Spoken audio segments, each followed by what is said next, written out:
What is going on, everyone? It's Coffee, back with some NFL news, some pro football talk. It's been a minute. I've been kind of out of the loop, but I'm back as we inch our way closer to football season. I'm so pumped. I can't wait. Hit the comments, everyone, with who your squad is, and make sure to sub to the channel because we're going to have so much football content, talking football all season long. Going to be a lot of fun. But the first story that I wanted to get into is man, this is a wild one. New York Jets fans, I'm sure you guys agree with me when I say this. Don't even joke like that. Eric Stangl, don't even joke like that. Listen, I'm not totally up on who this guy is. Yes, I frequent Twitter, specifically NFL Twitter. I'm in a lot of different sectors of Twitter. I haven't been on there as much. Make sure you follow me on Twitter also at JCoffeeTalk, and hit me up. DM me, tweet me, let me know you watched one of my videos as we grow this community and share our takes and commentary with each other. But I'm not familiar with every person who tweets sports, and this guy is, I believe, a writer, a television writer or whatever. And obviously this has to be some kind of joke when he's saying Adam Gase is telling his inner circle that he'll have his job back with the Jets. It's got to be a joke, as Adam Gase is just garbage. I'm sorry. I'm not even that kind of guy to just diss people, but Adam Gase was just pure trash, not cut out for the NFL. It was rather shocking to me that it took as long for him to lose his job with the Jets as it did. I just didn't understand it, that they continued to let this guy coach that team. It was tough to watch. I really hated seeing it happen. Obviously the Jets are my Buffalo Bills. If you're new to the channel, I'm a diehard Bills fan. They're our AFC East rivals. But I really hated seeing Frank Gore go through that. I'm glad they got a win. And Frank Gore is decided to play. I believe he signed another deal. Comment, guys, about Frank Gore. I remember seeing it all over the news, and Gore was speaking with the media and just saying, listen, this is not how I'm dying inside. I didn't sign up for this. I don't want to end my career like this. It was just a damn shame. I got a lot of love for Frank Gore. He's a hell of a running back. It was great having him in Buffalo one season, working his way up that all-time rushing list. I actually wanted us to keep him around for another season, but we didn't. It is what it is. But I'm sure if Frank Gore saw this joke, he'd be like, man, where is this guy? Quit playing around like that. And Jets fans, once again, I know, have to agree with me on this.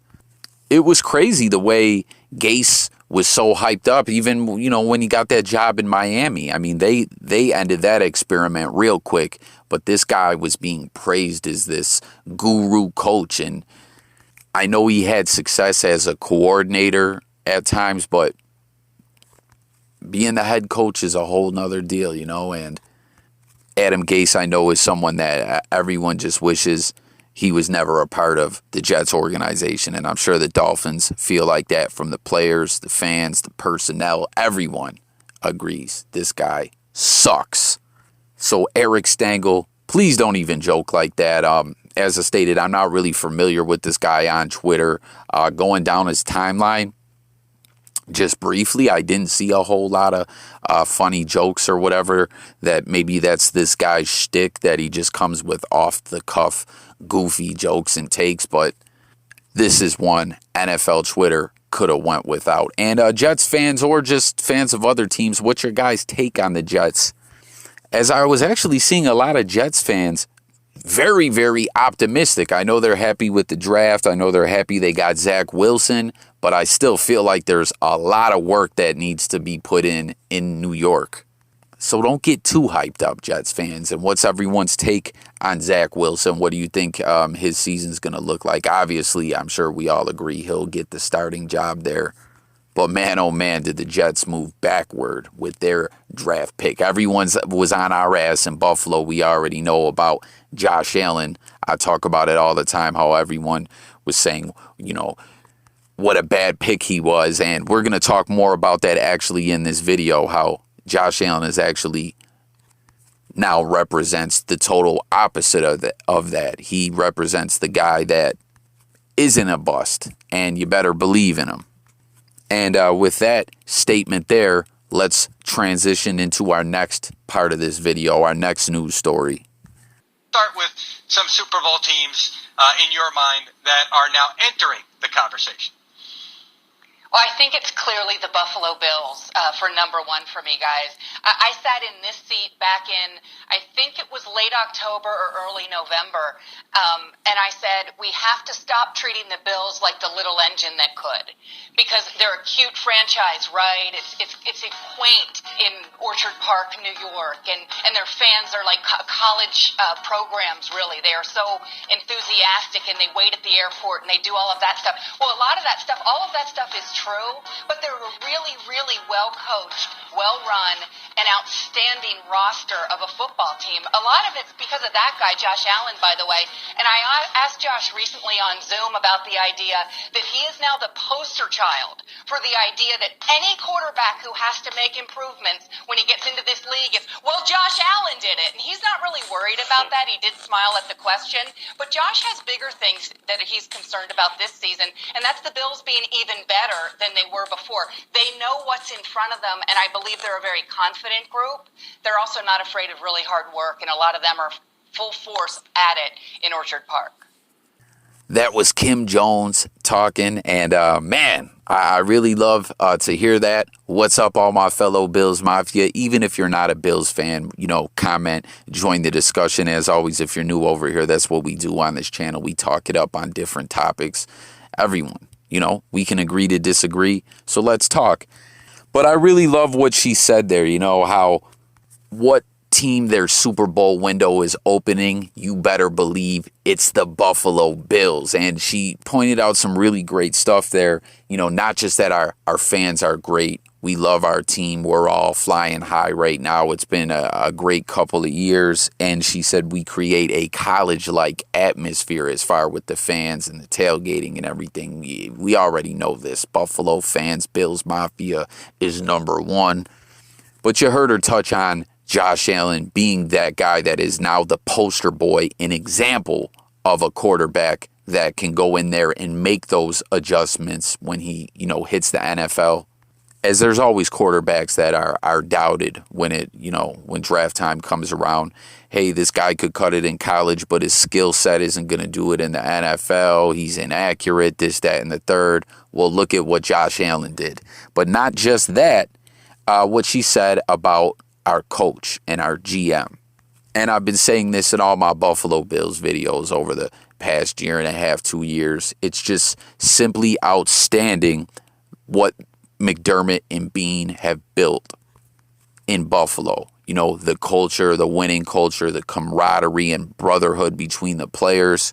But not just that, I love all the moves they've done in the drafts, with players when free agency time comes around. They've really done so much great work, and it's just so refreshing as a Bills fan to rest assured that, not just your players are out there clicking on the same page and doing their thing, but, the front office, the GM and the coach, that you can have faith in them, as so often prior to all this great work we've, recently done in Buffalo, we had a revolving door of coaches, and GMs in a sense too, not as frequent as coaches, but it was a tough time to go through, but we there now. So everyone hit the comments, share your thoughts. Like I said, even if you're not Bills Mafia, what do you think about what she said there? What do you think about what's going on in Buffalo? I can't wait. I truly cannot wait for week 1. And we're getting closer. OTAs are here. Watch out, Kansas City. Feel me? And that leads me into the last topic we're going to cover here. Patriots quarterback Cam Newton suffered a slight bone bruise today at practice, banging his hand on a helmet, source said. Not considered major at all, but since it's the spring, we may not see much more of him until training camp. Not a major injury or nothing, but it just kind of brings up a conversation that I want to have with you guys, and I really would love to hear everyone's thoughts in them comments. I personally was shocked to see Cam Newton back in New England. I thought they were going to definitely part ways, pull the plug on that.